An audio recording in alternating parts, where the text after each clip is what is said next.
વાળંદને ચમત્કાર। ઘનશ્યામને ત્રીજું વર્ષ બેઠું। ધર્મપિતાએ વિચાર કર્યો કે હવે ઘનશ્યામના વાળ ઉતરાવીએ। બીજે દિવસે સવારે સારું મુહૂર્ત જોઈને તેમણે અમય નામના વાળંદને બોલાવ્યો। અમય તેનો થેલો લઈને આવ્યો। ભક્તિ માતા ઘનશ્યામને ખોળામાં લઈને પૂર્વ દિશા તરફ બેઠા। અમય અસ્ત્રો કાઢીને ઘનશ્યામના વાળ ઉતારવા લાગ્યો। અડધી હજામત થઈ ત્યાં તો ઘનશ્યામ અદ્રશ્ય થઈ ગયા। ઘનશ્યામ સૌને ભક્તિ માતાના ખોળામાં બેઠેલા દેખાય, પણ અમય વાળંદને ન દેખાય।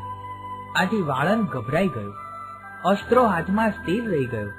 આ જોઈને ભક્તિ માતા બોલ્યા, આમ બેસી શું રહ્યો છે? હજામત પૂરી કર।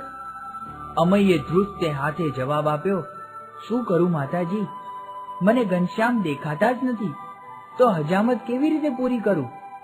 આ સાંભળી ભક્તિ માતાએ ઘનશ્યામને કાનમાં કહ્યું, અડધી હજામત કરેલું મોઢું સારું ન લાગે, માટે હજામત પૂરી કરાવી લો।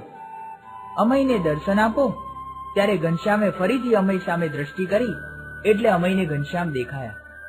અમયે હજામત પૂરી કરી। તેને થયું કે નક્કી આ બાળક ભગવાન જ છે। તેથી તે ઘનશ્યામને પગે લાગીને આશીર્વાદ લઈને ચાલ્યો ગયો। પછી ઘનશ્યામે નારાયણ સરોવરમાં સ્નાન કર્યું।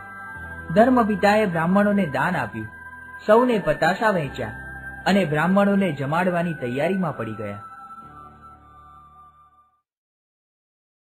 વાળંદને ચમત્કાર।